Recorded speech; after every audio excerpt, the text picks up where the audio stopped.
Terima kasih Ibu Atun, Ibu Markona tadi atas partisipasi jawabnya saya Bu nggih. Pada wis pinter-pinter alhamdulillah lah ya jawabannya niki wis mengklarifikasikannya wis pada apik-apik. Kemudian saya akan simpulkan Bu, tadi kan Ibu sudah mengidentifikasi ya. Mari sekarang kita simpulkan Bu. Sebenarnya kita masih mendeteksi dini kekerasan seksual pada anak. Apa saja tanda-tanda yang terjadi, tanda-tanda terjadi kekerasan seksual? Dilihat dari gerakan-gerakan tak wajar. Pertama, kedua bahu terangkat sehingga menutupi leher. Ini gerakan refleks seseorang untuk melindungi tubuhnya. Kedua bahu terangkat berarti kayak gini ya Bu ya. Seperti ini ya. Itu kan gerakan refleks. Nah, seperti itu. Kemudian yang kedua, kepala tertunduk ke dalam. Ini seperti yang tadi Bu Atun. Iya, tadi Bu Atun klarifikasikan ya. Kemudian kedua tangan dan kedua kaki menyimpul erat. Ya, seperti itu ya Bu ya. Oke, kemudian lutut tertekuk ke dalam, tubuh menekuk, ya seperti itu Bu ya. Mata berkedip-kedip, ngono ya Bu ya, wedi ngono ya. Kemudian wajah pucat pasi. Oke. Dari sini ada pertanyaan Ibu? Enggak ada. Boten nggih, alhamdulillah. Jadi kita mendeteksi dini kekerasan kok kira-kira intinya gerakan-gerakan sing ora wajar mikis singkat terus niki nggih Bu nggih. Jadi angger sampean melihat sesuatu yang tidak wajar seperti itu langsung nanti kita tanyakan Bu pada orangnya. Tapi semoga di sekitar kita tidak ada ya Bu yang tidak terjadi. Amin. Kemudian tanda selanjutnya Bu, dilihat dari gejala fisik. Berarti gejala fisiknya gejala sing katon Bu ya. Sakit jika memakai celana dalam dan mengeluh kesulitan atau kesakitan saat buang air besar dan BAB. 2. Cedera pada buah dada, bokong, bagian bawah, paha, sekitar alat kelamin atau dubur.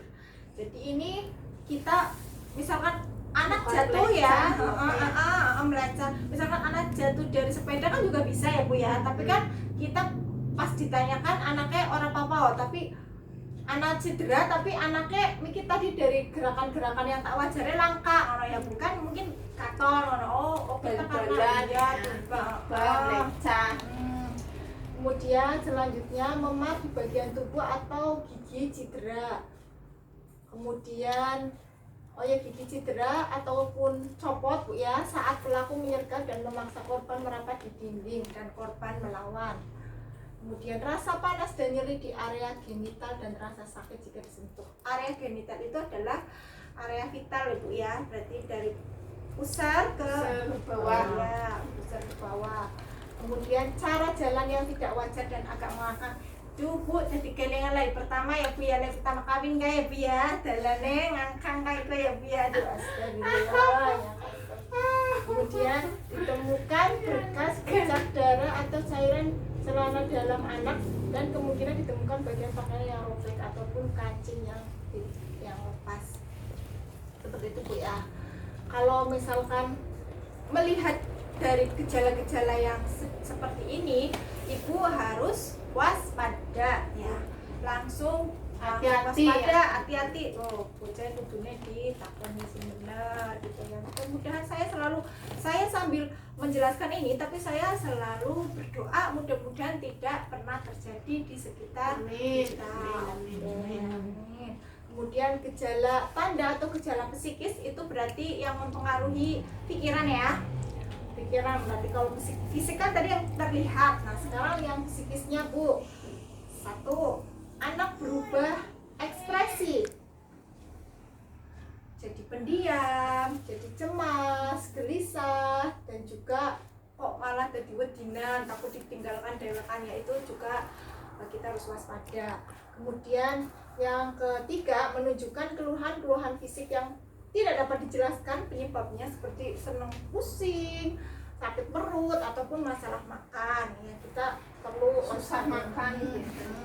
artinya iya, jadi stres ngono lah ibu ya ibaratnya ya. Kemudian sulit tidur dan mimpi buruk diikuti mengigau, sulit berkonsentrasi belajar sehingga tidak mampu menyelesaikan tugasnya. Kemudian juga terjadi perilaku kemunduran seperti menghisap ibu jari, kemampuan bicara, dan juga kadang-kadang sokan ngompol bu ya. Kita perlu curiga apa waspadalah kalau ari anak sing biasanya keprimen tapi jadi sejen ya, kayak kita perlu untuk curiga dan waspadai itu, karena kita juga di sekeliling kita juga rawan ya bu ya, karena kita juga melihat di televisi ataupun di berita-berita itu kan YouTube, bu aduh HP, iya, akeh ya bu ya terjadi iya, kekerasan kepada anak ya. Kita sebagai orang tua itu juga berarti harus waspada dan melindunginya gitu.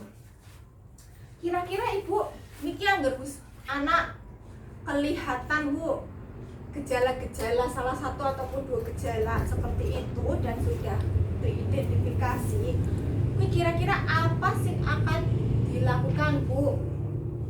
Anggar kayaknya gening, kayaknya anak bocah misalnya bocah kayak ngomong bu, kira-kira apa yang pertama kali dilakukan oleh panjenengan bu? Coba saya mau minta pendapatnya Ibu Atun pripun? Ya paling dilapor nak. Lapor bu. Iya, laporan di situ. Kan bu saya takoni di situ, kon bener apa orang?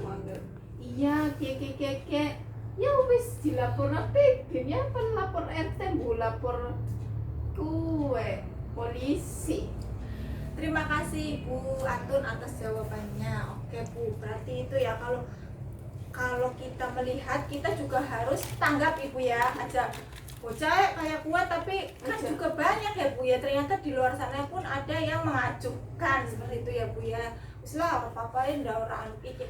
Ah itu salah Ibu ya. Jadi kita harus tanggap terhadap anak ataupun siapa kita, orang terdekat kita ya, kita harus selalu merangkulnya.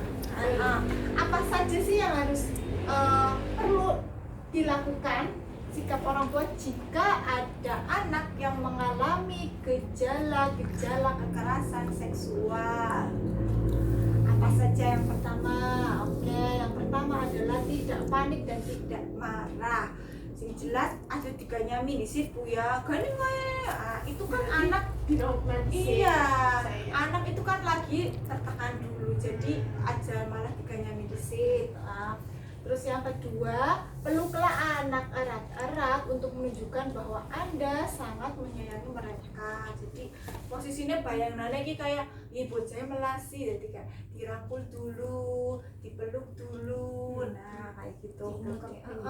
Sampaikan, Bu ngomong pada saat meluk, sampaikan bahwa tidak ada satu orang pun yang boleh menyakiti mereka, dan apapun yang terjadi Anda akan tetap memberikan perlindungan. Kayak gitulah Bu, intinya dipeluk kayak gitu ya Bu, diomongi wis bukan akan seneng.